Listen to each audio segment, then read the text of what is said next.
Welcome, welcome, welcome. New day, new time. Say what with Waht and Chris. How y'all feeling? How's Chris feeling? How's she doing?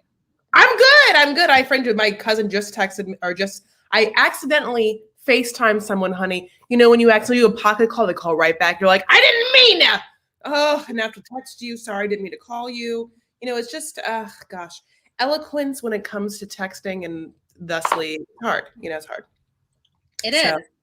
Okay, you guys. So we are going to get started in 5 minutes, but let's say hello to the folks that are in the room today. We've got Baba, Baby, Binky, Blanket. We've got Ann Fenning. Hey, Ann. Never seen your face before, but welcome, welcome, welcome. This East Coast mama loves a new day and a new time. Okay, thanks, Ann. Yeah.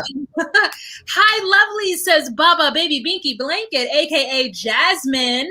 And then we've got Jessica. I am here for it. Yes. Thank you, Jessica. We're here for you. These are new names, Ann and Jessica. Have you heard of Ann and Jessica before? Jessica, Ann, yeah. No, Ann's been around. Oh, okay. Well, yeah, I know Ann. My bad, Ann. All right. Then we've got my moderator, Lynn J. Love, love, love from Seattle. Or do you still live in Seattle? That's last I recall. Is it you or Jesse? I'm not sure. Hope you're well. Then we've got Adriana. Thank you so much for showing up, Adriana. We've got Details Endeavors. Yes, I made a live. Hi, Waht. Hi, Chris. I don't know Detail Endeavors. My love. Guten Morgen from Amsterdam in Amsterdam. We have got our Holland, sister? I'm not sure. I don't want to gender you or misgender you, as it were, Ramsterdam, but we've got our Holland peeps in the room. We've got Jessica, fourth. Oh, there we go. Again, we've seen Jessica. See, look at these. Wow. Got another Jessica. Another Jessica. Hello. Oh, you guys, I put on a halo and it's like falling out. I didn't do a good job. So I'm like look at this. Try to take it off. I mean, I honestly wasn't paying attention to you until you said it. So you do whatever you want to do. And then 5 minutes. I'm just going to put this on in front of people. Sorry. Then we've got KWKW. Hi, San Francisco here. Hey, with the with the Tucson background. Sister, yes. Okay, great. Didn't misgender you. All right, we've got Monica, staple in the house, and Chris. Where are your new stylish glasses? I mean, I can go grab it if you want me to. So as normal, you guys, we gonna go live for real in 5 minutes, or not 5 minutes anymore, 3 minutes as of now. So this is the time for you guys to just like step in the room, like, you know, say hi, go get your drinks, comb your hair, take away your bra straps so that it doesn't look like you just out here with like different colored bra straps in the world. You know, put on some lip gloss. Do you? Do you? India Graves, yes, live. Hello, India. All right. Loving you guys. 19 people in the room. Can you do me a favor? Can you give this video a thumbs up? Can you just do that for me? Just give us a thumbs up. You know you're gonna have a good time. Yeah, you're gonna enjoy it. I'm doing a lot over here. What are you doing Wow, what are you doing over there? Nothing. Oh, you said you're doing a lot over here. Yeah, and I said don't. Then I was also like, don't worry about me. Woo! Freedom. Oh, fuck. Okay, we've got a Facebook person. We've got Aaron from Facebook. Thank you so much for joining us, Aaron. Only I can see. There's 2 people on Facebook. There's Aaron, who liked it, but the other person that's watching on Facebook didn't like it, so now I don't know who you are. So other person on Facebook that is not Aaron. Thumbs it up. Thumbs it up. Thumbs it up. Thumbs it up. Thumbs it up. Gloria. Oh my God. Mi amiga, Gloria. Girl, I think about you all the time and I just can never get every time I'm like, oh, I should say something to Gloria. Then I'm like, I'm going to go to Facebook and then I don't go because that's where I have you on. I hope you are well, Gloria. I hope every time I eat Chipotle, I'm like, Gloria got me all the way together when I was trying to like be sassy about her calling it a Mexican food spot. If you don't remember that, that's fine. But you gathered me. So there's that. Anyways, Gloria used to work within New York City, if that is the Gloria Santos. I mean, I imagine it is. All right. India says, hi, ladies. You two are so fun together. Thank you so much. Lisa is in the building. Lisa's in the building. Lisa! Lone Star! Oh, you know what? I know what Lone Star's name is. Oh, wow. Texas? No, it's Kathleen. Oh. Kathleen. And guess what JW's name is? Josephine. Witherspoon? No, it's Joy. Oh, Joy. Joy warmth. That's what I feel. Joy warmth. JW. Oh, God. Oh, Jason Lino. Hi, cousin. That's the other person who I deboed into giving this video a like. Honey. Whatever it takes. Whatever it takes. Thank you, Jason. And then we've got Maria Mayo. Thank you so much. I've got a Danielle here that I don't know. First live for me. I'm part of the replay crew. Okay, I love that. I love that replay crew. Oh my God, we're 6 minutes in. Chris, get your hair on. Are you together? Yeah, I'm ready. Here we go. Hey guys, it's Wahima, but just call me Wah. Melanie Red. Welcome to Say What? I mean, we just went with it. I was like, okay, Wah, bringing in something new. Great, okay. great. Welcome to Say What with Wah and Chris. I'm Wah. I'm Chris. Not as melanated. That's what we're gonna do, honey. If you sing that at the top, I'm gonna have to be like, slightly, but not as melanated, but still feels like she tans. Okay, I accept it. So this is episode 20. Can you guys believe it? No. 20 weeks in a row, almost 19 weeks, 20 weeks in a row. We've done this show. And I want to applaud you, Chris. Thank you so much for being a part of this journey with me. Oh, yay. Okay. Are you saying because I missed that one? Yeah. Yeah. Great. I'm going out of town starting the 18th. And so we have to, behind the scenes, do a little work on how this is going to happen. But until then, let's jump right into the episode. First, a bit of business that we have got going on, which I don't know if I have a picture. I do, because I'm professional. Nicki Minaj is said, and I haven't gotten the exact confirmation, Andy Cohen has co-signed it.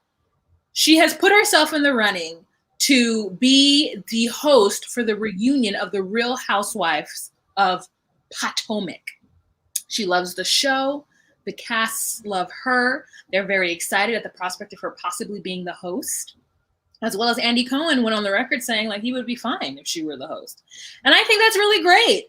I actually saw a post online somewhere that said, you know what? They cannot wait to get to this part in their career where they can just see something out in the world and be like, I would like to do that, and have everybody just kind of gather around and support it, and it just be this like viral moment. Chris, what do you think? Yeah, that's a dream come true. I mean, you know, like, well, first of all, I think a lot of things. Guess what? But okay, so in regards to what you're exactly saying, yes, I always thought about what I wanted most in my career. It's not that I want fame, but I want enough. I wanted enough name recognition within the industry so that I could be a creative force and be hired. And I don't really care if people know my name that like aren't people that make decisions, or like know enough. Like, now here's Nicki Minaj is a huge celebrity, right? I don't know why I said it like that. So she, you know, definitely has like ascertained that and even more. And yeah, she can just be like, I want to do that. If Nicki Minaj wanted to like do a Broadway play, honey, a Broadway music, a jukebox musical of her hits, she would just be like, she could just do it, you know, like. Now in regards to the Bravo thing, I think it's very smart for Bravo if they possibly can bring her in for the following reasons. Like, Housewives are on a decline ratings wise, you know, like it's hard to get new blood. How many times have we not only seen reunions, but reunions for years? Like, how do you make that new? Like, it's hard. It's always the exact same, my loves. Here is a parade of a bunch of biddies and a bunch of crystals. Parade them around. They're going to fight, you know, like it's like, I think that I have come to a place where I truly, I mean, I'm not really in the Bravo that much. Truly, if I was to be honest, I'm kind of over it. But at the same time, I definitely don't need any male's opinions on female business. And so I don't really feel like, Andy is one of them. So like, I'm excited to see a female be able to talk to females. So Nicki Minaj is obviously very bold, and she's funny and she's smart. So if she wanted to take that on and knows enough about them, like, and can hold them to their words on the show and stuff, like, I'd be obviously very into it. It's like, this is, I'm just going to be honest, like, this is a bad version of that, but this so that's an A-list version of what I'm about to say. Bad Girls Club was a show, right, that I used to watch a lot on like WeTV or Oxygen, maybe Default Oxygen or whatever. And they used to have the Bad Club reunions or whatever. And then one new reunion, they brought back Takasha. She was one of the bad girls that like was a big name. Oh my God, I forgot her name. She's the one my loves that like banged the pans. She ended up losing a bunch of weight. But because she came back and hosted a reunion show, she got like to be a little hostess on Oxygen and stuff. And she was really, really good. I know you guys know who I'm talking about. Tanisha. Yes, Tanisha. So, it brought like a little celebrity. This is why I'm bringing this parallel stuff. Obviously, it was like a celebrity little sit-in for a reunion that like almost feels like, oh my God, you know, like this isn't like a Sean Robinson or like a de facto host. This is like someone that, you know, is more of like a performer type, and she killed it and then like had a whole career doing it. Nicki Minaj is not going to like become a host, but if she actually did this, it'd be like must watch TV. I almost feel like I don't believe she's going to do it. I think it's kind of just like to drum up stuff. However, the last thing I read was supposedly a text message that she had said, you see that screenshot of the text message where she was basically like just texting her agent and being like, I want this to happen, call Andy. And he's like, Andy's on it. Andy likes it. And she's like, yeah, I can't imagine that being my life. Wow, what a beautiful life. Okay. Do you want two things? We obviously have a beautiful super sticker, and we're going to, you know, a little birthday in the house, right? Yes. One, Stevie Wonder version. Ready? 5, 4, 3, 2, 1. Happy birthday to ya. We can't get on the same thing. I think here's the delay. Okay, right? You do it. Happy birthday to ya. Happy birthday to ya. Happy birthday. Happy birthday, Baba Baby Binky Blanket, aka Jasmine. Her birthday is this weekend. She says that she's an elder millennial. So am I. Hello, welcome. Also, oh, batteries don't.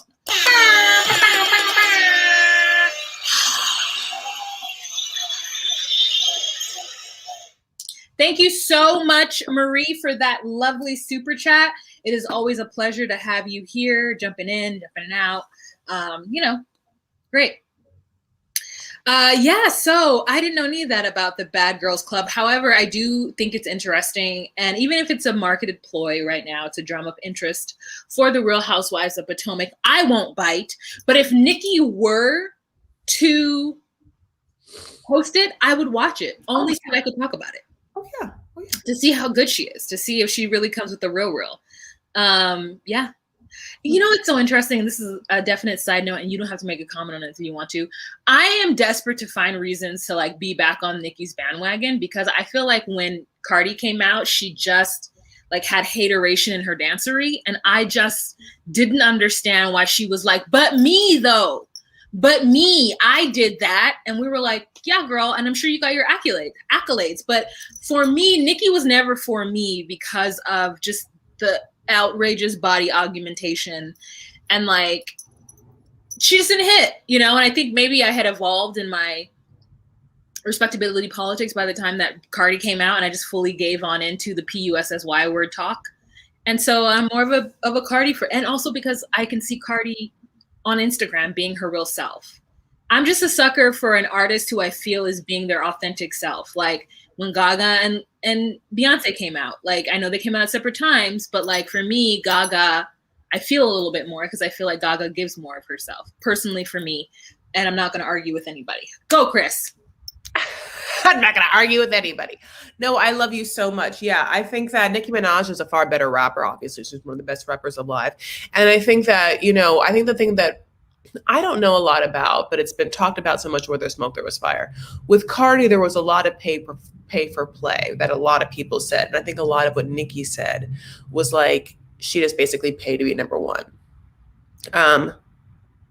You know, and that like the things that she was given, like anyone could have done, like, you know, like she was given finesse or something like that. I don't know, you know, like I love Nicki because I mean, I love, yeah, I love Nicki. I always have. Like, I can't get over, like, she's just an amazing rapper. She just always has been. She just, like, her flows are sick and she spits so bold and so fiercely. And she's, like, so, I mean, you know, like, she's, like, you know, she's someone that I think that, like, in the fantasies of my mind, it's like you get to, like, play your little Nicki Minaj moment, you know, but I can't even, you know, like, I like lip sync to her. Yeah, I'm a huge Nicki Minaj fan. You know, like, and I like Cardi. I think that she's fun. I'm not a Cardi like stan though. I didn't watch her on Love on Hip Hop, so I didn't come from that. I think that she's awfully fun, and I don't feel the need to like compare and contrast like one being better than the other. They just are different, totally different people to me, except for the fact they both have body augmentation. Yes, I think that.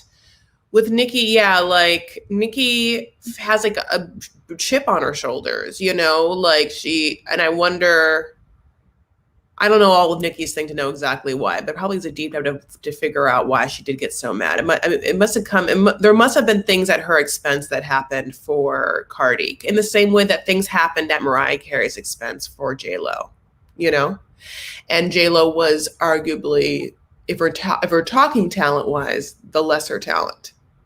So for someone like Mariah to get to have things that were taken from her and given to this person with less talent because of career politics, I wonder if there was stuff like that happening between Nicki and Cardi. Look at this.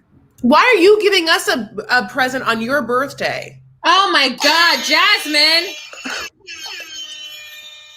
Thank you so much for the super chat on your own birthday. Girl, stop it. Stop it. Stop it. Jessica says, I like Nicki, but love Cardi. Her rapping and her genuine personality. Nicki showed a lot of jealousy and she would have been more humble. Now, here's the deal, Chris. I think you are correct that there was probably a sense of pay for play type situation that happened with Cardi. And I just think that at some point you cannot, like, Cardi had an audience brought with her into her stardom because of her Instagram when she was just a stripper, right? And then she got on Love and Hip Hop. And I do think that even though Nicki is a superior lyricist and writer and just deliverer of rapping, Cardi, for whatever reason, touched me because I could see her. And Nicki turned me off personally because her butt was so big and she was always blonde. And I just didn't feel that. So I don't own any Nicki albums, but there are songs that I'm definitely like, this slaps. And I know she kills it. I know she does, but I don't know she does. That's it. Yeah. So anyways, those of you I don't want, who's getting dragged on Twitter right now? When Jamaica won, they said she used the island. She's using the islands. Jamasia? Nicki? No, let's table that. We'll table that. Let's move on to our next topic. Next topic is, I had to just bring it up. We'll only talk about, I didn't even put a picture in, so I'm just going to read it. I know, DaBaby apologized after he lost his headlining set at Lollapalooza, Governor's Ball, Day in Vegas festivals. They were literally lost in within 24 hours of each other. Then his publicist finally jumped in and did what the hell he's being paid to do, or she's being paid to do, and said social media moves so fast that people want to demolish you before you even have the opportunity to grow, educate, and learn from your mistakes. As a man who has made his own way from very difficult circumstances, having people I know publicly work against me, knowing that what I needed was education on these topics and guidance has been challenging. I appreciate the many people who came to me with kindness, who reached out to me privately to offer wisdom, education, and resources. That's what I needed, and it's what I received. I want to apologize to the LGBTQ plus community for the hurtful and triggering comments that I made. Again, I apologize for my misinformed comments about HIV/AIDS, and I knew education on this was important. Love to all. God bless. DaBaby.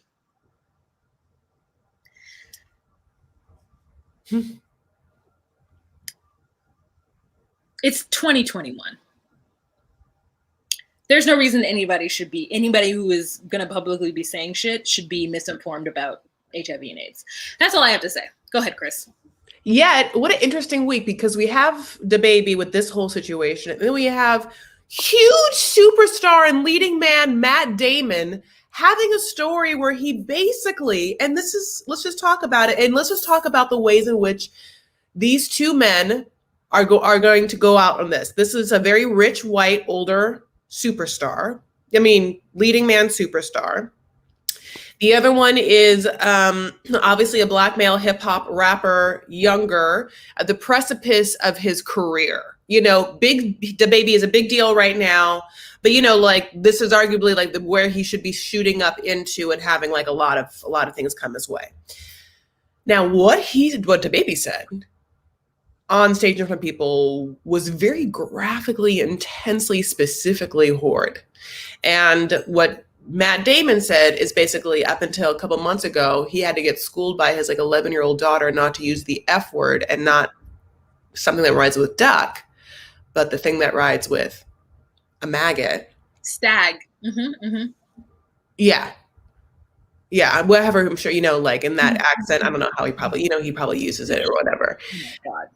Yeah. So you have like straight male, cisgender straight males, you know, like still dealing in 2021 with intense homophobia ingrained in them so much they cannot see it enough that they have to be shown that it's in them, and like that it shouldn't be them, you know, because it's like projecting outward into people. Like one thing is like, one idea is like, so someone like tweeted, so Matt Damon is just walking around his like mega mansion in Beverly Hills, just like in front of all those kids all the time, and like including like his kids' friends that had to be like, can your really rich dad, I love the idea of also, kids today being so well informed and not giving an F on who they are, that it's like some like not famous little girl being like, I don't care who your dad is, but like you gotta tell that man, honey, you can't say that. You know, like I don't care who he thinks he is, honey, or what his box office is. My daddy's a surgeon, so I don't have to play this Hollywood game, honey. Your dad's not gonna take business away from my dad. Lips will get away. Oh, what did she say? Read it. I'm listening to you. Oh, so you know, like so that thing. So going back to DaBaby, there's been multiple apologies, and obviously because none of them really worked, except for this last one, which is arguably better and not written by him. We'll just see what happens. You know, at the same time, these are human beings, and they hopefully will be evolving, and everything else like doesn't really make a difference to me. Like Lollapalooza dropping him or whatever. It's like Lollapalooza dropped him. Like we're better than him. And it's like, or we have ideals of like faith, unity, love, you know, humanness or whatever. And that's not like goes against the baby stuff, goes against this. But somebody made a really great point. It's like, all right, well, okay. But like, are all your songs then about love and unity, or like do you have a lot of different artists and like you know, it's just like I think that everything that's happening in the conversation has to be happening. I'm glad that he has learned, or hopefully is learning the process of enough mature people being like, don't fucking say that shit, that's bananas, and that's not how it is. So I hope, what I care most about is him evolving and understanding more than his pockets being hurt or whatnot. However, obviously his pockets have been hurt. And you know what, honestly, I hope that it doesn't make him just a vile, angry person for the rest of his days. I hope that he actually evolves, takes this in, and like moves past this in some beautiful way. You know, I don't want this to just like ruin him and him being like mad for the rest of his life. It's like, it's a hard situation, but at the same time, the final thing I'm going to say is like, and my heart hurts for anyone who's had to deal with AIDS or like AIDS deaths. Patricia, hi girls. Waiting to see Kev on stage at Caroline's. First time out of the venue since last February. Had to get my fix. Look forward to watching later. Oh my God, thank you so much. Are you obviously New York, right? Caroline's? Yes, Patricia. I'm in there with you for spirit because I love them. I'm there with you in spirit because I love them. But I hope you have a good time. Okay, let's get back to what Marie said. I'm not sure what to think here. I get what he said is really messed up, but on the other hand, I think people shouldn't be ashamed for being honest if they're trying to share an experience and growth. The thing is, though, like, we don't believe that he's being honest. We believe that because he lost all this money and he's got people on the payroll, that the people on the payroll, not only who get paid from his ventures, but also like are paid to stop him from making these kinds of errors so that he doesn't lose all of his money in, 6 months, that like they're just there to fix that for him. Like, that was a touchy subject. Like, there's no way that this person in the year 2021 is walking around thinking that it's okay, that his statements are controversial. Like, that's what it is. He tried to get away with, that. Also, like, here's my truth with Matt Damon, going back to Matt Damon. If you use any kind of derogatory slur, you use them all. I don't think that someone is homophobic and not racist. I don't think that someone is racist and not homophobic. So I now know that Matt Damon is racist, and that hurts me. And so that's how I feel about that. He's racist. Like, there's no way. There's no way this person is walking around. I'm not saying that he says the N-word. I'm definitely saying he says it in his head. But I'm not saying he says it out loud because I think he knows that there's probably no way that everybody would be like, even his kids would be like so shocked if he were to say it. However, I know that he thinks racist things. And that makes me sad. Anyways, there's a... Do you remember while there was like a controversy, he had that Green Light show? He had a docuseries on PBS called Green Light or something like that, or... Yes, where he was like taking young people and like helping them produce a show or something like that. Yes, and there was something that came up between a Black lady on the show who's obviously a film producer or director that was under the program or whatever, doing the thing with him. And there was like, I think, a conversation they had about why it's important for people of color to tell their story. And Matt Damon didn't, I think in this conversation, try to be like, well, yeah, but also like white people can tell stories if it's done well. Like, it was like, that part I'm not quite sure. Okay, so what he said, his exact opinion was somehow befuddled by hers, which basically was Black or people of color have to be given opportunities to tell their own stories, as well as Black or people of color have to be in positions to grant them, the rights by being executives, pretty much. You know what I'm saying? So there is something else there, is what I'm going to say. And yeah, I agree. I don't know. I mean, yeah. So Kaya says, I've met racist gay homosexual people though. And I think that part of them is a little I think they harbor a little bit of homophobic tendencies or like, what is it called when you can be something and still harbor feelings of that? Self-hating? Yeah, like some people could be like they could be anti-Black, right? And they're Black, but they're not acknowledging a lot of their behaviors as anti-Black. And it's just like behaviors that have been taught to them from society as a way to kind of cope. Like, so I see what you're saying, but those people have an issue with themselves. Like Joe, what's his name? Joe, what's the guy? Tiger Joe? Whatever his name is. The Exotic Joe. Yes. Yeah. That guy, I truly believe he's racist and homophobic at the same time. Like, as much as he's like, I'm out and I'm having sex with all these men, there's something about him that hates himself a little bit. Like, there's something in him that is like, yes, I'm gay because I'm allowed to be gay in his world. He's created a world in where he's allowed to be the top homosexual who not only like is the top homosexual, but like enthralls 19-year-olds, like straight 19-year-olds. Like, feels good about offering young boys drugs who aren't necessarily homosexual. Like that's internalized homophobia. Woo, girl, thank you. Like people have internalized hate for themselves and they're not aware of it. So anyways, there's that. That's what I think. Tiger King, girl. Honey, I've never seen Maple Noir, but oh my God, if you were a candle, I'd buy you. Oh my God, Maple Noir. What a great name. Please stay. I love that. I use the name all the time, honey. You didn't just have to start talking. I mean, I don't have to tell you, Maple. You should have just First of all, don't come here with that name and then expect not to be called out for it. Like, and in that comment, internalized homophobia. Yes. So that's just personally me. Like, I mean, if you want to find one or two people that you know who are racist and gay, or gay and not racist, or not that racist and gay, or the opposite of whatever I'm trying to say, then that's fine. But I think 9 times out of 10, like, it's different. Oh, Afua.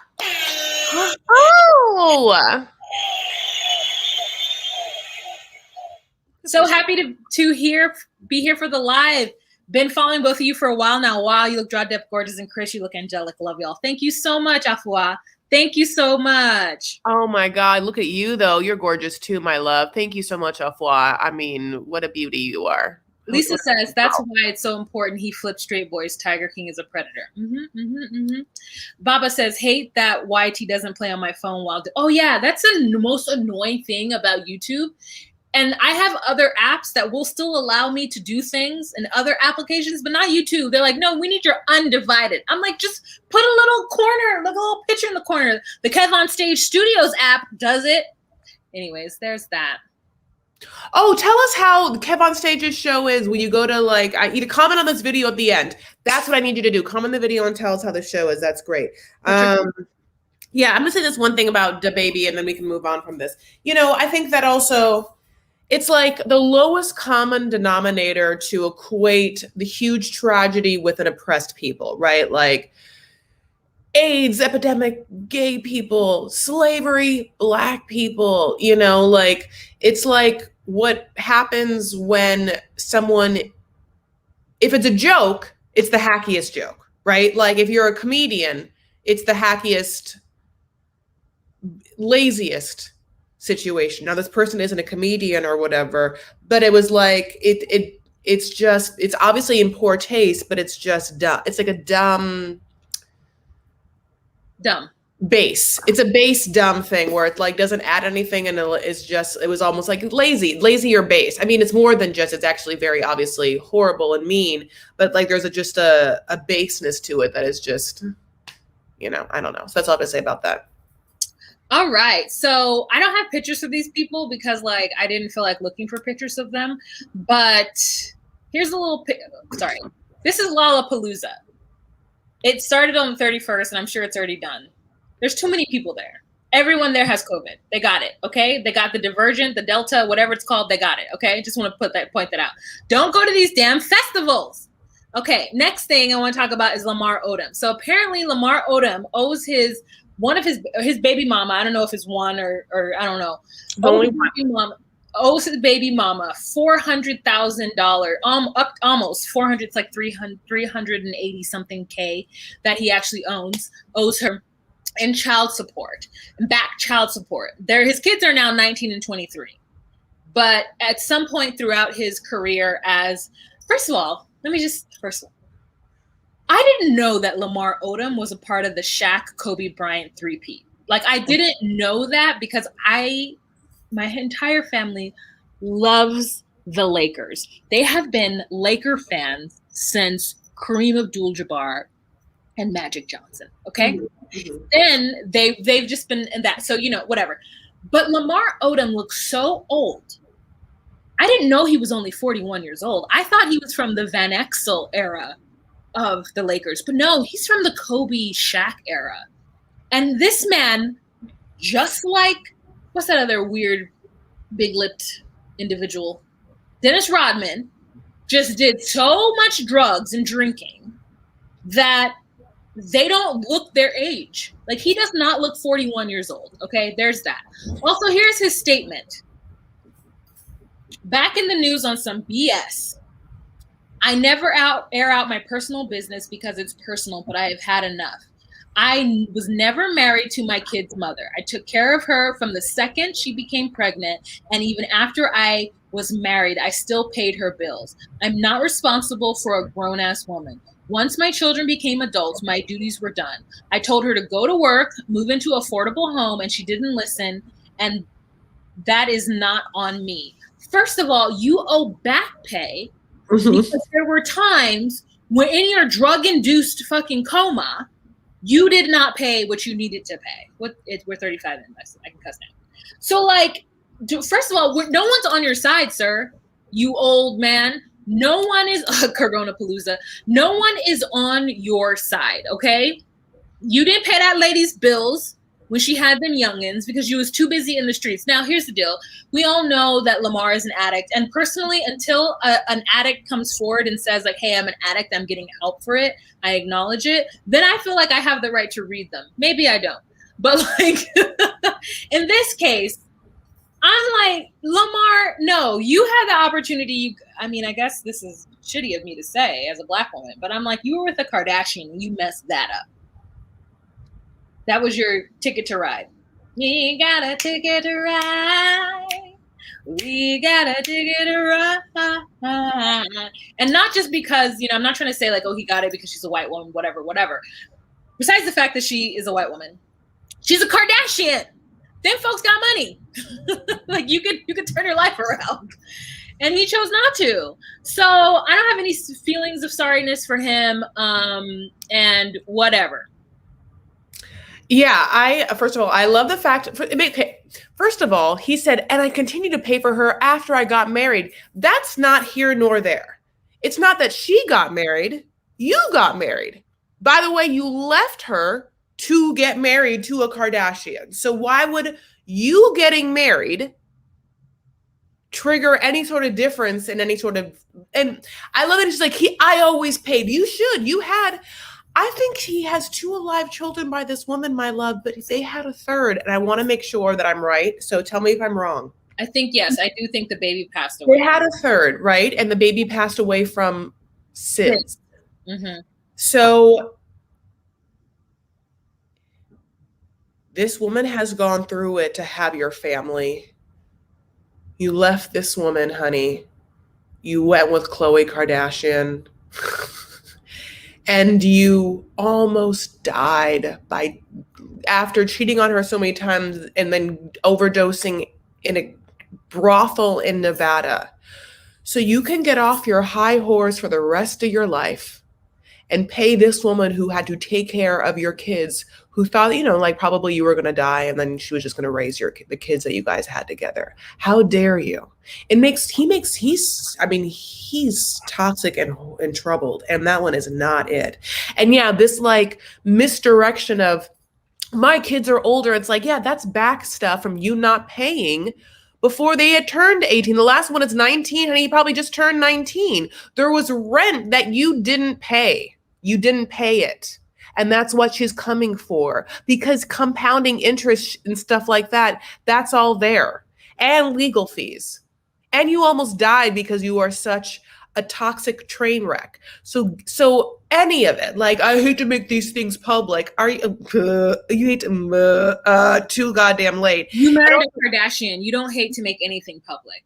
Also, he has like this very year tried to get on reality shows with new women. This man is coming for it. So, I mean, if I had never heard of Lamar Odom's name again, I'd be really happy about it, because I did know who he was and I did understand how he played the Lakers. I watched him, and I don't even get to ever think of his legacy there, honey.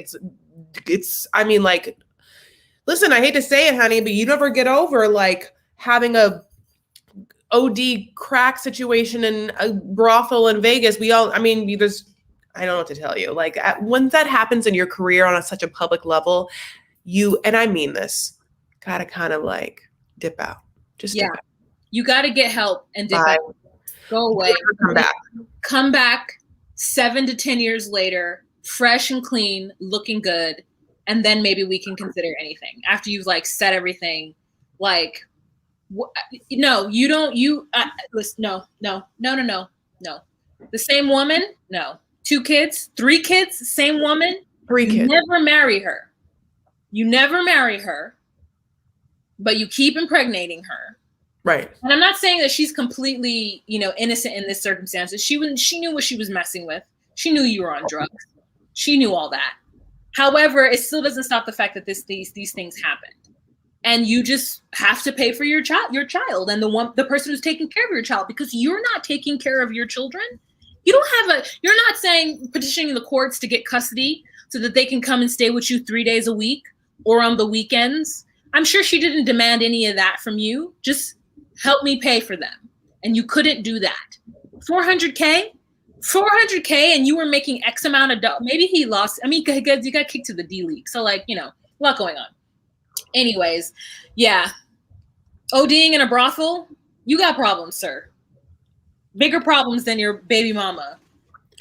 Yeah, like it's also like a crazy, also just like psychotic moment for us for being like, sit down. Like you are on your high and mighty horse being like blubbity blue and everything you're saying is asinine. Even if you didn't almost die in a brothel, like in between two bargain basement, God blesses, with like a needle in your arm. Or I don't even know how you do crack. I'm so sorry. But like a horrible thing happened, right? You do it on a foil and you light the bottom of the foil, and then you have a like clear tube, and then you light the bottom of the foil, right? And it goes up through the drug because the drug is on the top of the foil. And then you like suck up the air, air that comes from that. I saw it on a show.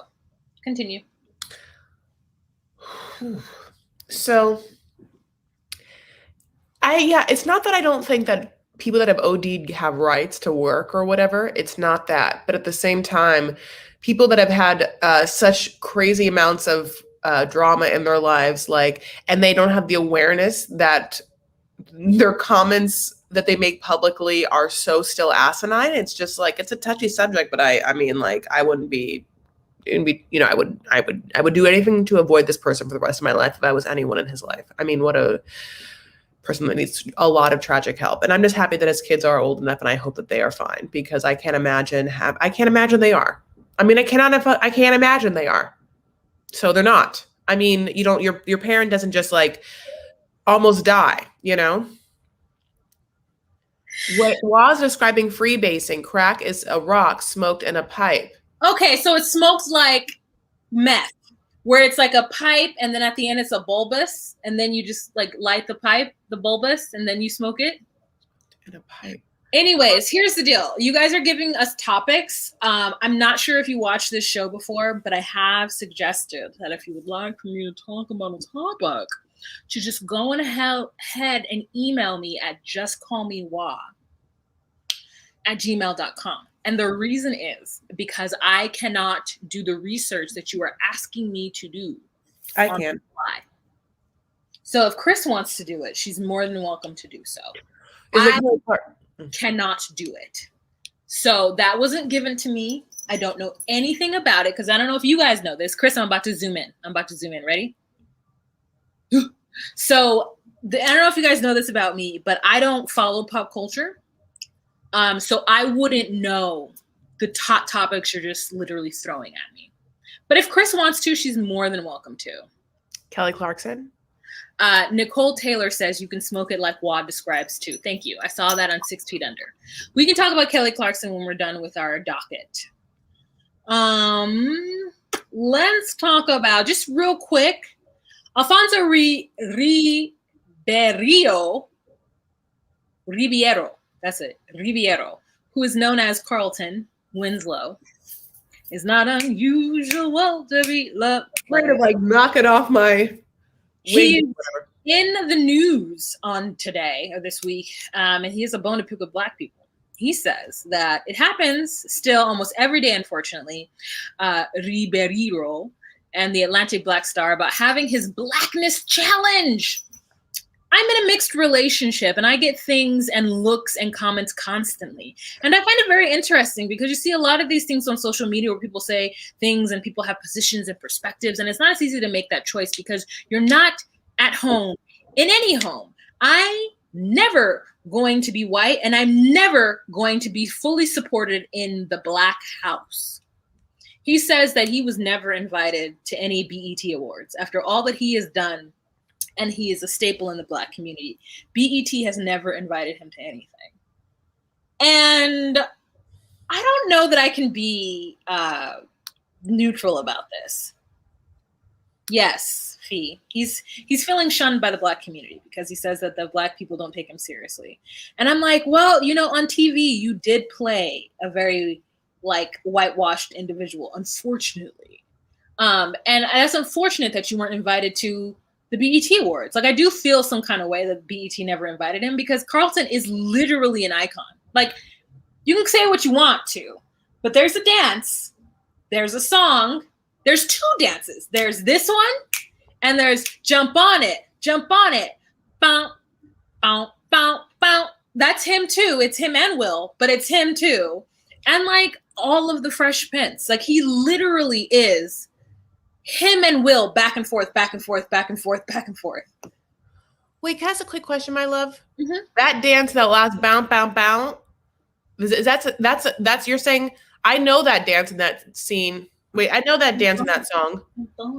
It's him and Carlton at a like wedding somewhere, but it's him and Carlton. Okay. Okay, so like this is my question, I guess, to Waht, because I don't know this. Is there like a thing? How long has he been with his wife / girlfriend? Like, was he invited to BET things before that? Are you saying, regardless of his relationship, BET never invited him because they thought that he was whitewashed? I don't know. Okay. Why BET didn't invite him. Like, he married, and I'm sorry to Lisa and Marie and Mickey and any of our white women audience members from Amsterdam. Like, there is a certain stigma, and it's in response to another behavior. I don't know if you guys are aware of this, whomever. O.J. Simpson and his predecessors ruined it for any Black man who wants to marry a blonde woman. There is now, because O.J. Simpson left his black ass, blackety black, Afro wearing wife for Anna Nicole. Is that her name? Anna Nicole Simpson? For no, Anna Nicole Brown. Nicole Brown Simpson. Anna Nicole's a different person. Yeah. Nicole Brown Simpson. And made such a big deal about being with a white woman. The same thing with Ice-T. I feel the same thing about Ice-T. About being with a white woman. How white women are better than Black women, especially blonde white women, right? There's this idea in the US with Black males that being with a blonde white woman is the pinnacle of the pinnacles of the pinnacle. Like, you have busted through barriers. You have just like, you're killing the game because you got a blonde white woman.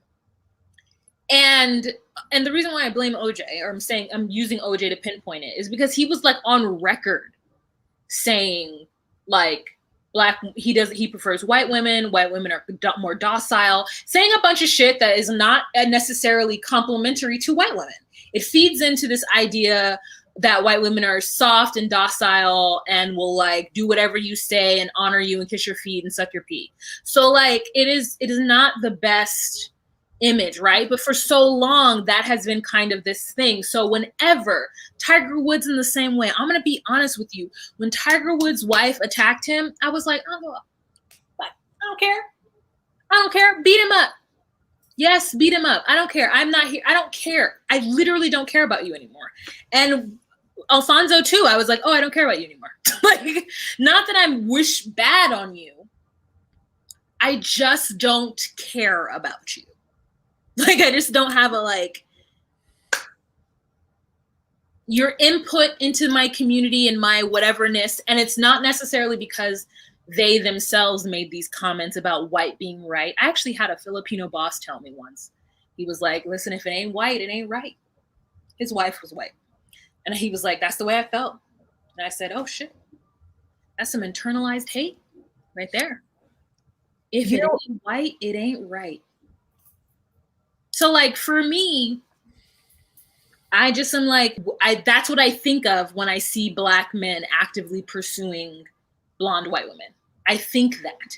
Whether or not it's true, I think that. And I'm not going to be angry at them. I'm not angry at them. I don't feel any kind of, like, whatever. I'm just now don't care about you. I just now I'm like, whereas if like something were to happen, I'd be like, oh man, I'm just like, oh well, let his wife take care of it. Like I don't care. But anyways, go ahead. Oh God, I was gonna make a great point. I'm so sorry. Let me talk some more. Anyway. Oh, I know. Wait. Okay, this is what it's like. Is it interesting what you were saying? What the narrative is for Black men, that like they think that Black women are too bossy and then white women are more docile, right? The white men think that white men are too bossy. Well, some. And that Asian women are more docile, more submissive. Then you get into like the people that put on Asian women, all of that, like, well, they're submissive, they're like whatever, So it's so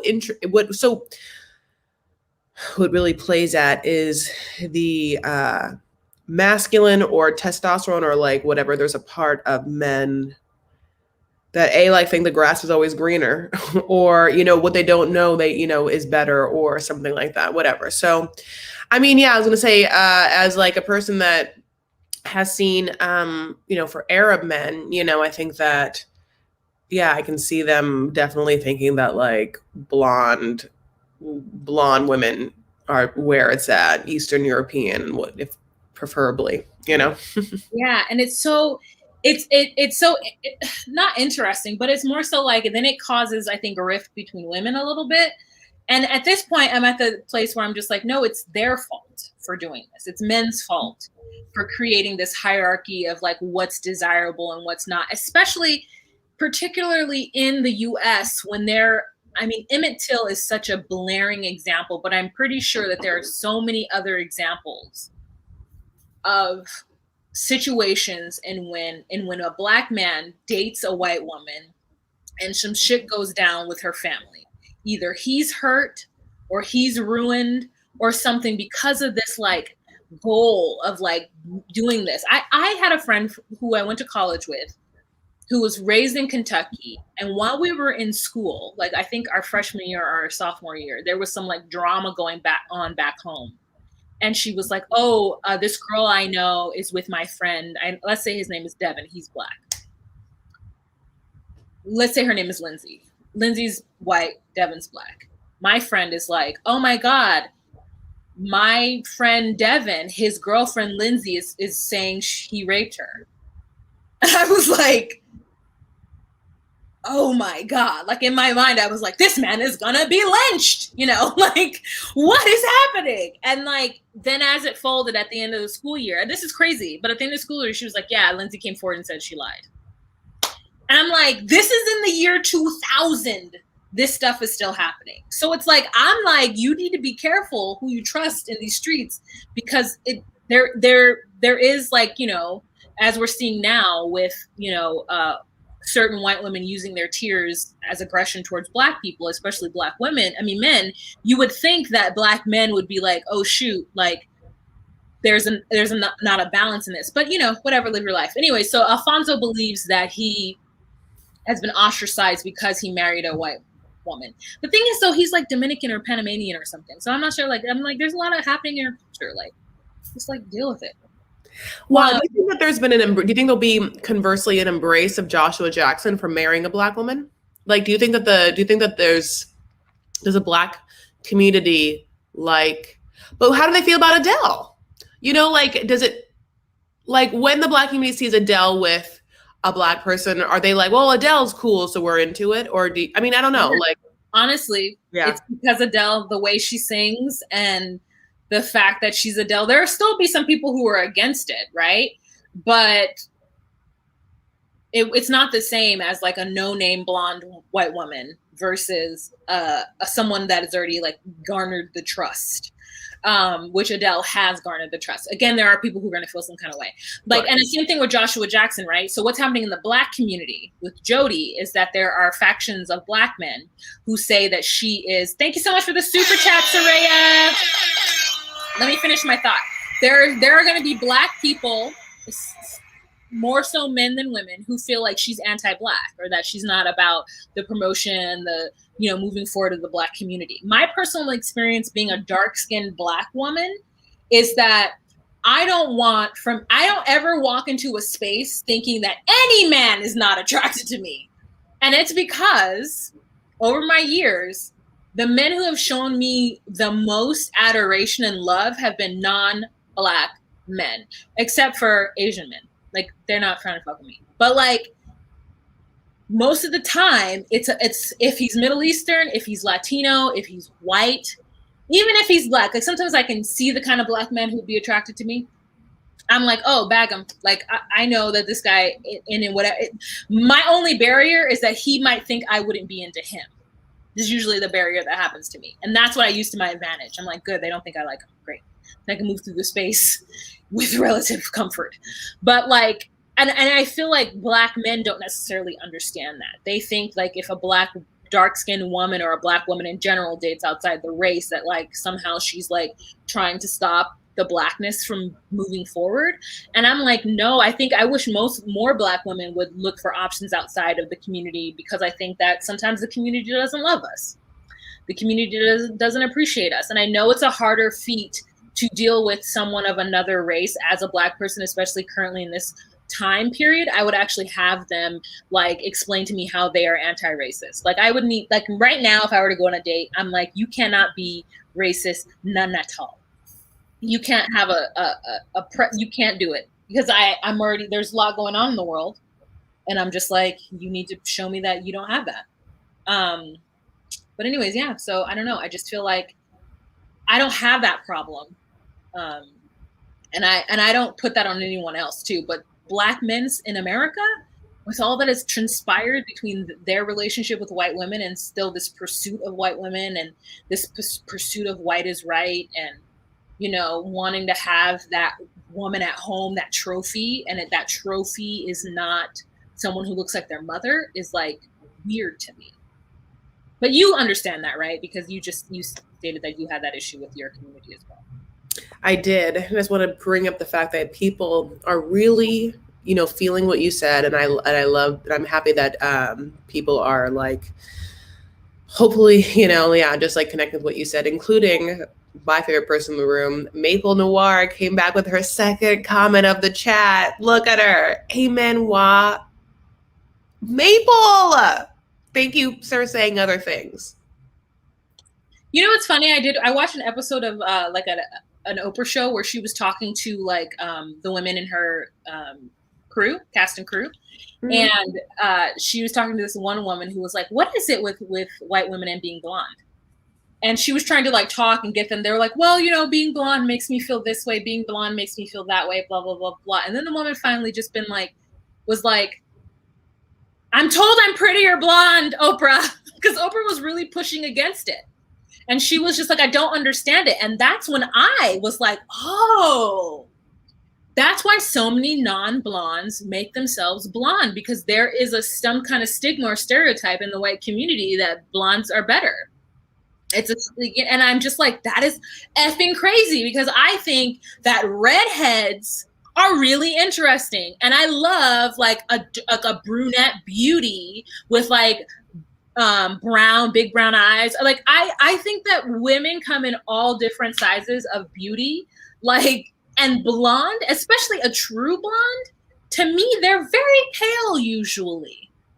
Like, the blondes that I know that are natural blondes are like the palest of the pale. And there's nothing wrong with that. But like, just for me being, you know, melanated as I am, I tend to see women with a darker hue like as like, interesting. And then a super, super light hue, I'm like, the sun must suck for you. Like, let's talk about how we can protect you from these rays, darling. You know, like, but I don't think like one is better than the other. I think every group has like its beauty. And I think it sucks that one group, even with straightening their hair, like, I feel like it sucks that there is a community of women with curly hair who are not Black, who feel this need and pressure to straighten their hair. I'm like, sucks. It affects everybody. You know, let's talk about me. Why not? I have naturally dark hair. That is my roots. Those are my roots. And everything else is beautifully painted blonde.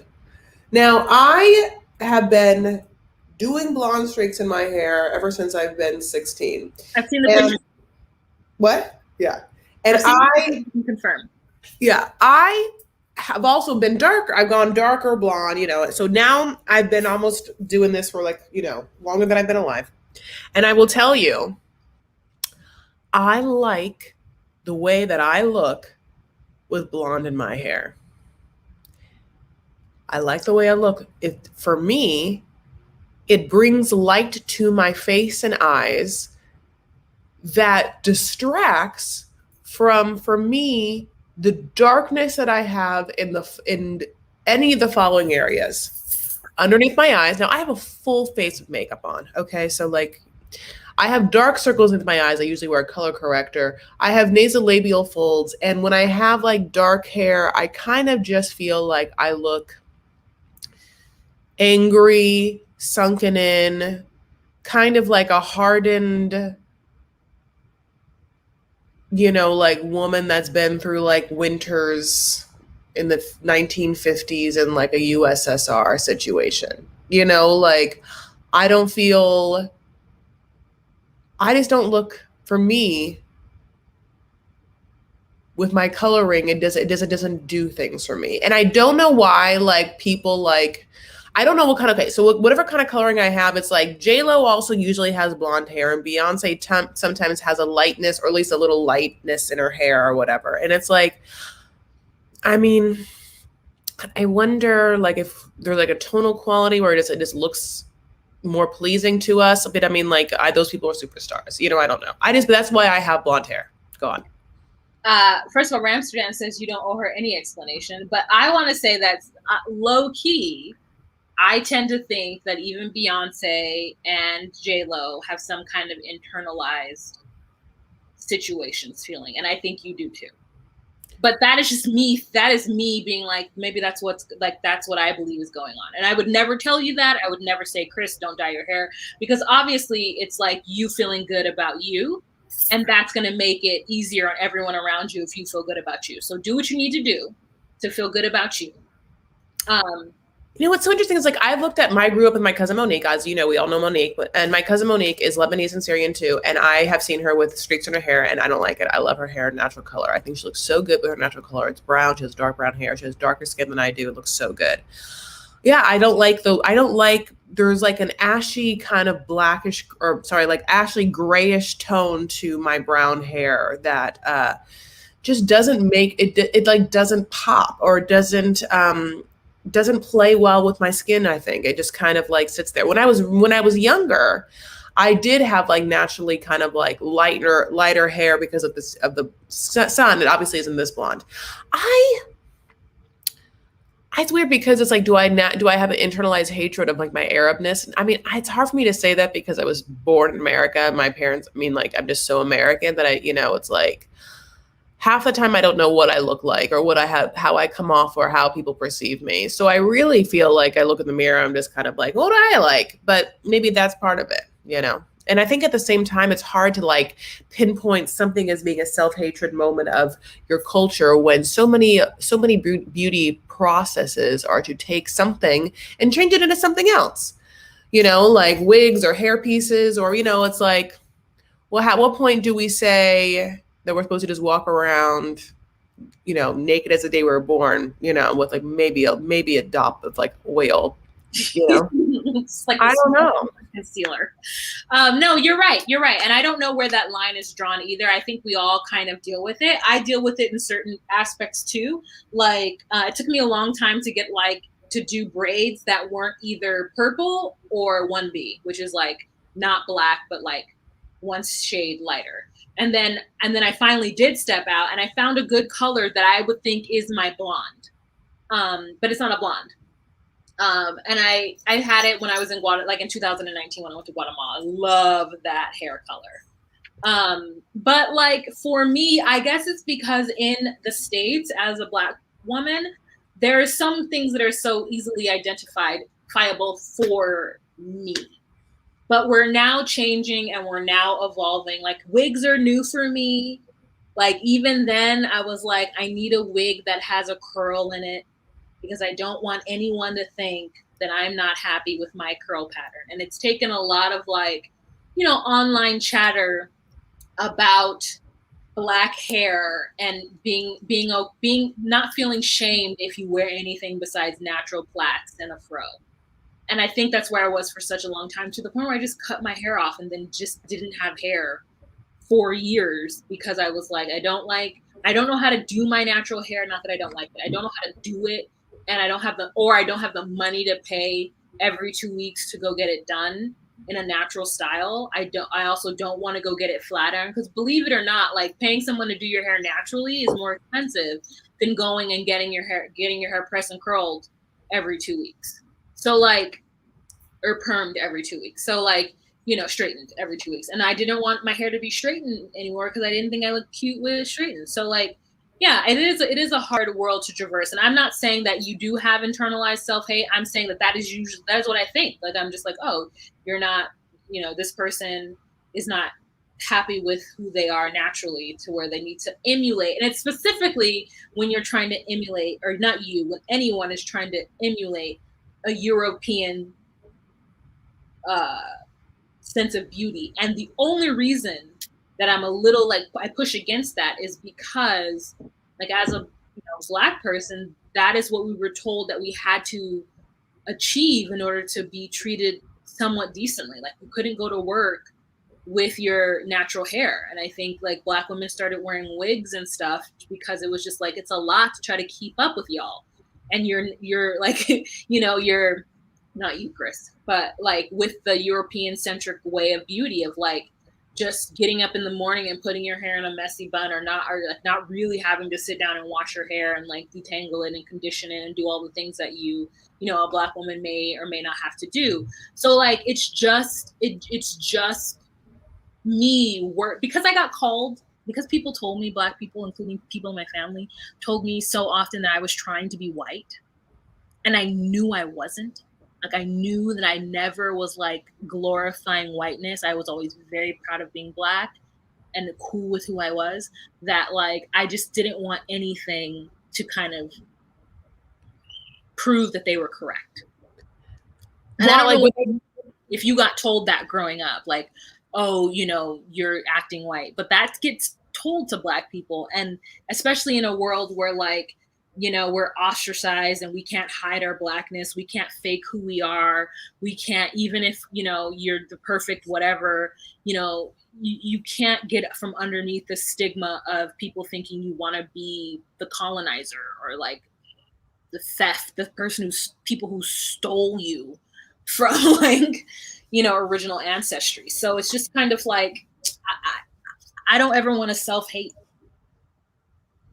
Go ahead. Sorry. Okay. Sorry. Well, let's move on to what we're into, because we're at a full hour. Yeah. And I gotta go. So what are you into this week, Chris? If you're not ready, I'm ready. I'm ready. Okay, what are you into? I'm sorry, my love. Okay, so I had talked about this. So I'm so sad that we're doing this extra. I'm so super into this time. I just feel like it's really great. Like, there's some, I'm not even using a ring light because there's still light pouring through the window onto my face. And now we can just also like have a little wind down time. So on my channel, I am going to do a second installment of a show I did Fridays called Following Friday for Me. And it's all the things I've been following through the week that I'm into. Okay. Something I bought last week, I brought up on my live on my YouTube, and now it's come, and I've been wearing it this whole time, and we're going to talk about it. No, it's not the halo. It is Simi Hayes Beauty. Simi Hayes are like two DJs, but they came up with this new beauty line, right, my loves? And specifically, oh God, Tara's calling me. Decline. Sorry. Want me to go? No. Okay, so this is called Velvet Blur. It's a matte lip balm, okay? It goes on and just feels just like lips, but it's like a little stain, and it's matte, okay? So the color that I'm wearing right now, no, that's not it. That's not it. I got 3 different colors. The color I'm wearing now, there it is called, what? What is it called? Mist, okay? Mist. Now, these are like magnetic. It pops into place. Yeah, like I'm really into it.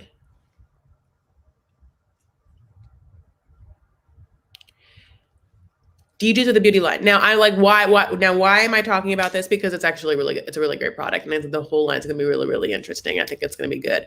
Okay, so Simi Hayes, they're like, yes, they're influencers, but you know, there are some influencers that are coming out with some interesting beauty lines, like that Jessie Hill person that came up with the laminated brow stuff for the refi. Like, I'm into that. Jessica White? I forgot that person's name. So this is that color, and then I got two other colors, darker colors. Look at this beautiful, is that what they do, Wah? Color. This is Roseberry.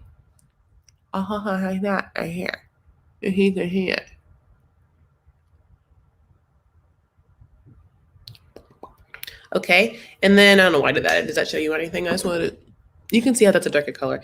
And this is Dahlia.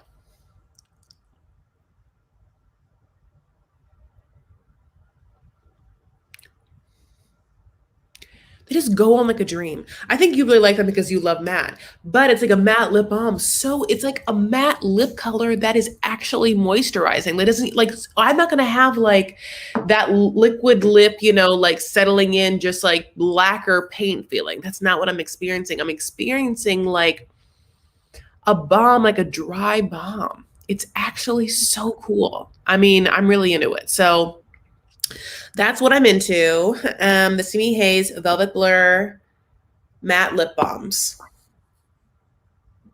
I used to be upset when I was told I talked white until I went to college and met black girls that sounded like me. And then I didn't care what I sounded like. Oh, that's what I wanted to bring up to you, Wah. Like, what are your parents? Yeah. Or when people, not your parents, when people in your family said that they thought that you were trying to act white, so that wasn't the way you looked, it was like the way you sounded, and that's why you were trying to circumvent by not looking like you thought that you wanted to. Is that what you're saying? Okay. Now, is that because why? Okay. Was it like family members on your dad's side or mom's side? Like dad, why is it like dad's side that is like Belizean and therefore like English might be like a second language situation, or no? In Belize, they speak English. I thought it was Spanish. Okay, so sorry. Yeah, no. People think that too. No, Belize is the only English-speaking country in Central America. However, the Mayans and the other Latinos are definitely there speaking Spanish and speaking Kichi or whatever Kichi. I can't remember what they call the Mayans language, but speaking their own language. Okay. 1, 2. Yeah, I feel like my dad's side of the family just thought of me as being American. Maybe they did register that I did sound like the folks on TV, but they weren't more so concerned. It was just more so I didn't sound like them. So it was my mother's side of the family. In fact, like, because I grew up in a pro household, it was a pro-Black household. It was especially like offensive to me because I was like, I am not trying to be like the colonizer. Like, I literally knew that word in kindergarten. So for those of you guys who just learned that word, crazy. Black Panther, my parents, specifically my dad, really wanted to instill in us a strong sense of self because he had that.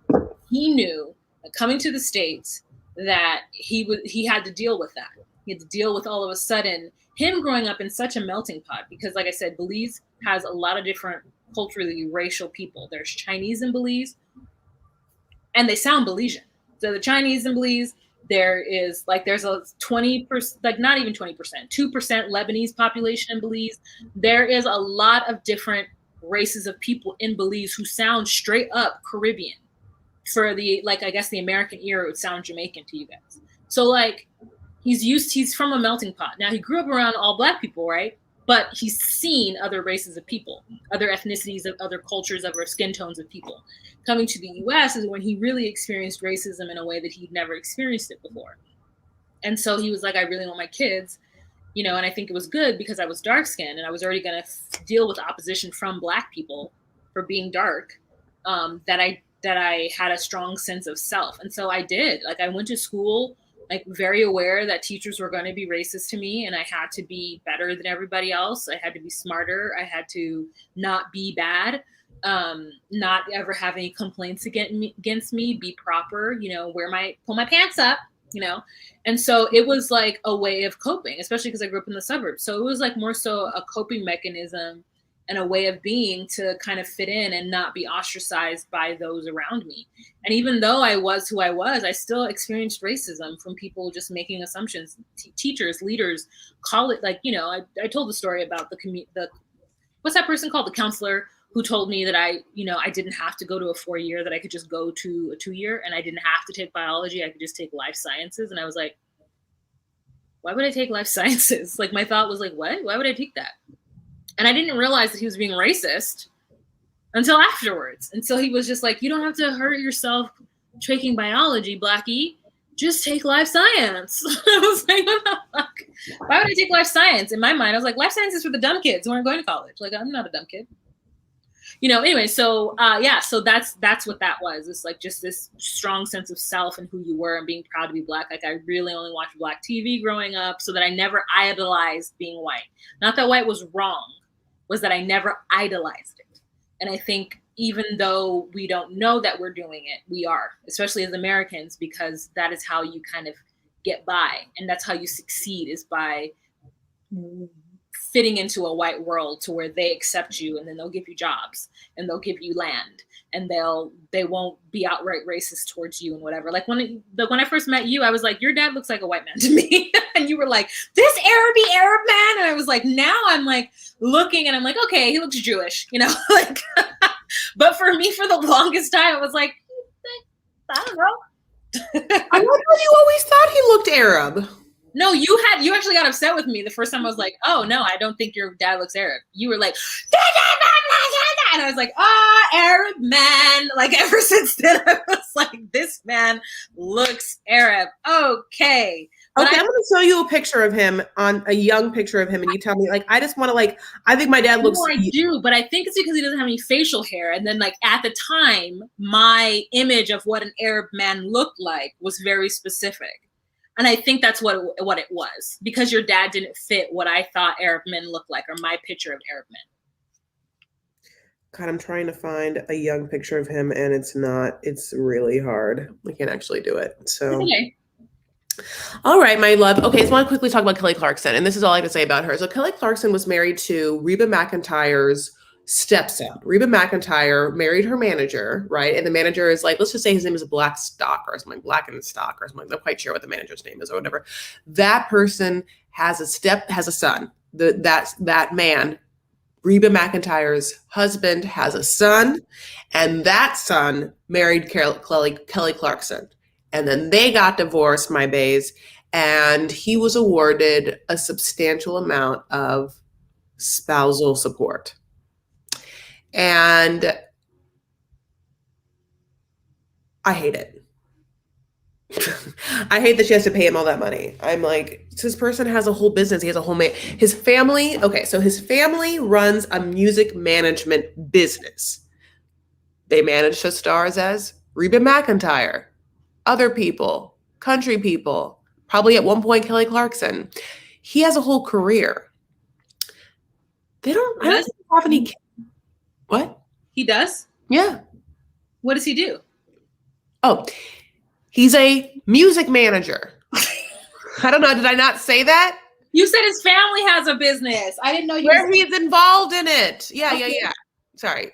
His family, his dad and him have a management firm.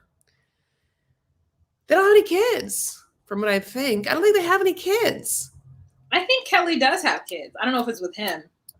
God, oh wait, let me see. But does she make more than him? Listen, fair is fair. Of course she makes more than him, but he makes enough. Fair is fair, Chris. If the genders were changed, the man would owe the woman money. Fair is fair. Now I'm gonna tell you why that's not fair. Because you're gonna look at me and I'm gonna look at you, and we're gonna both agree on something. Women get paid less than men. Is that true? Women get paid less than men. The industry that she's in. I mean, yeah, even in the industry that she's in, yes. Women across any industry get paid less than men. That is a true fact. Yes. And so any person that calls themselves progressive or liberal or feminist or whatever has to accept that basic human fact. Women get paid less than men. So when it comes to money, that is why I always think the men have to pay more than the women, because Math means that if you get paid less and you're with a man that we all decided gets paid more, especially if that man's going to call himself a feminist or at least believe the true basic fact that he gets paid more, then he should subsidize that by taking care of his woman. And if you're in a situation where you already are like a multimillionaire and you're married to someone, you guys get divorced, she shouldn't have to pay you. And that is, now I'm not saying that's how every court should, I'm not saying this is the law of the land and how it should be. Like, I'm not going to sit on like, I'm not going to law school for you, but I'm telling you the Chris Farrow way. Dun, dun. Dun, dun, dun, dun, dun. No, you're wrong. And that's fine. You can be wrong. Because the truth is no matter if, yes, if they were in the same industry, he would probably make more money than her. They're not in the same industry. He does management of music. She produces, sings, and writes the music. She just makes more money than him. And I don't think that she shouldn't have to pay spousal support, because if he were a woman and she were if he were a woman and she were a woman, you don't think so? Okay, here's the question. If he were a woman, do you think she would have to? You think yes, she should pay this other woman. Okay. So yeah, your logic is flawed, but I do see why you say it. No, you just don't agree with my logic. No, it's flawed. Because it has nothing to do with whether, and like if they were like, I guess if they were both lawyers and he made more money than her, obviously he would have to pay child support. Spousal support, right? Okay, yes. Okay, I'm gonna say this. It's not that I think that, okay. So I guess what my point is that it's tacky. It's tacky for this man who was married to a superstar to take money from her after their divorce. Especially when she's already made him money because she was his, first of all, you have kids, so it was wrong. They have kids, but it's not spouse. Okay. But he has money. He has money, and she's already made him money because he was her manager. He got 10% or whatever. Yeah, but the whole point of spousal support is to keep that person at the same, like, if together, if you guys had made $1 million, but separate, she's making 7,500,000 and you're making 2,500,000. Like, there needs to be some making suppance in that. No, he can just work like a man should. You said he does work. Yeah, if he wants to like have the lifestyle of what he had with a huge global superstar, then okay. But what about it? Yeah, I see what you're saying, but like again, as a true feminist, you have to understand that like you want things to be equal, and in this moment, in order for things to be equal, she needs to pay him, not make restitution or like pay reparations. He doesn't have to pay her reparations for being a man. That's what you're asking him to do, is to, and for the reparations of his gender, just not accepting the money because of the inequality. You're making him pay the reparations for that. Okay. So many things. First of all, I don't agree with your equation of equality that I am not adhering to, because I'm telling you my equation of equality. If women are not paid the same as men, then our money is not worth the same as men. Their dollar is our 62 cents. So we should be, so I'm just doing math. That's if you're like, and now we're just talking about like legal stuff. I'm not even bringing into account, and when people are together, like who had the children, like who pushed them out of their vagina. So you're gonna like, I don't know who did. Okay, I don't know the ins and outs of their relationship, but if she carried those kids and pushed them out and was the major breadwinner and made more money than him, and she's gonna have to pay him. Yeah, my love, I'm gonna stand firm in my feminist feeling and feel no shame in telling you, no, he shouldn't take it. He should move on. Yeah. Okay.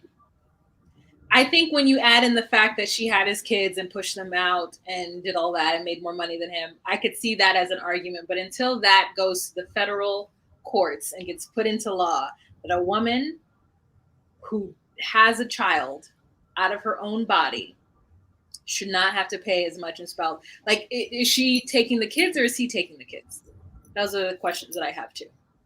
But anywho, people severely believe are on your side, so people are with me too. So listen, that's fine. But let me talk to you all about what I'm into, and then next week we can talk about this drunk man on this plane. Okay. Oh, Frontier. This is the basic story. Don't ever fly Frontier or Spirit. I know. That is my Frontier. No, my turn. You talked. Here's my thing.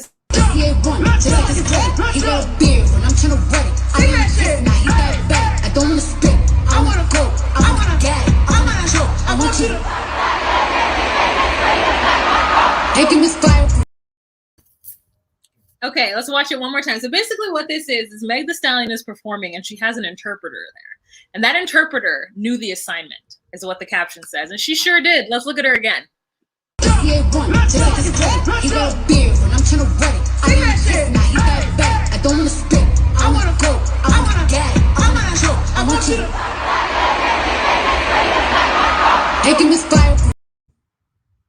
You know that there is no words for those in ASL. And this woman is like, look, and I'm going to sign this to where you understand.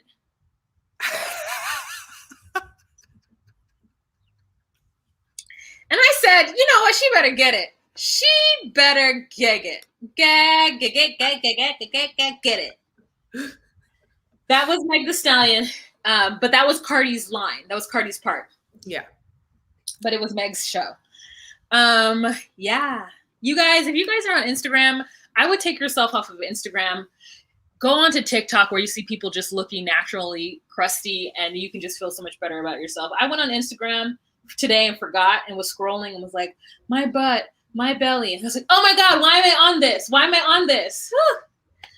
But anyways, that's what I'm into. And I want to thank you guys so much for joining us this week for another episode of Say What with Juan Chris. We are going to change the times to Wednesday at 6. It works for me. It works for Chris. I hope that it works for you guys. But if you guys are a part of the replay gang, thank you so much for watching. Don't forget to give this video a thumbs up. If you're currently watching right now, it's 119 people in the room. Give this video a thumbs up. Share with your friends on any social media platform that you deem fit. If you would like to find Chris, you can find her on social medias. All of them. You can find me on the internet. Yes. No, but here you can, yeah. But here, no, seriously, here's the thing. On YouTube, guess what? I have a channel. It's Chris Farah. It's right here. You could just search Chris Farah. 1R. I am going to go live Friday at 1:30, I think, for the following thing I told you about. And I also go live Sunday nights for 90 Day Fiance.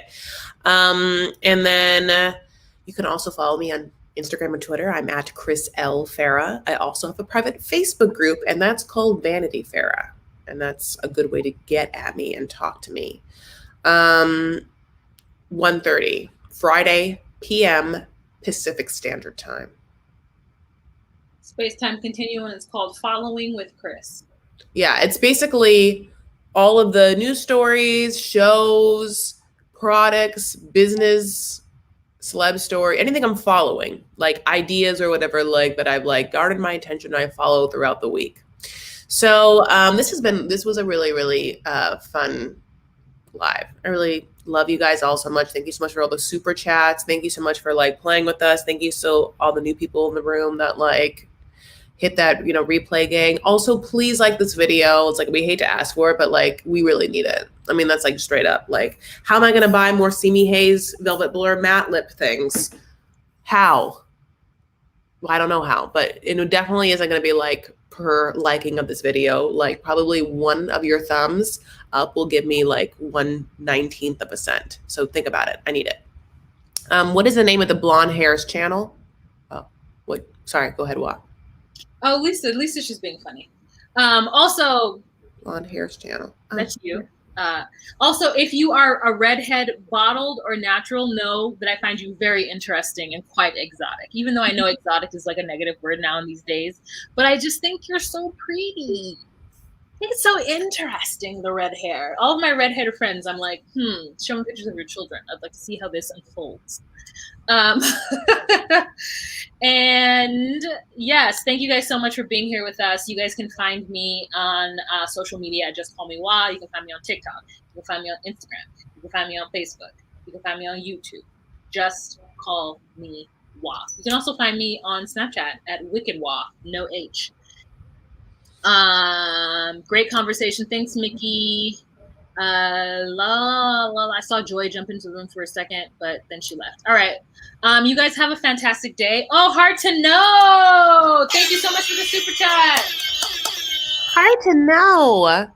Honey, where are you? Like, you in front of, like, it looks like you're in front of like maybe like an Asian boat on a canal. Yeah, she's a traveling hard to know. Hard to know travels, girl. Look at hard that. to know. Like in Thailand. Easy to love. Yep. Hard to know, harder to leave. Thank you so much. Oh, Lisa. Lisa's a redhead. Yes. Thank you guys so much. And you guys have a fantastic couple of days. I will see you on Friday for Love After Lockup, or Saturday, sorry, for Love After Lockup, and then Sunday for Love in Paradise, the Caribbean. And no, nobody watches Love Island. We don't watch Love Island, not because I'm against it, but I just can't watch young, hot people like run around half naked all the time. Like, just cool. No, I hate it. I get really upset. Like, it's watching people go to prom. I feel like I missed out on something. Also, I am watching Big Brother, but I'll talk about it on my show following Friday. All right, you guys, have a fantastic day. Remember to be you, be true, and find your place. Bye. And also take care of yourselves and one another. Stand up for what you believe. I feel dumb every time I say this on this one for some reason. And make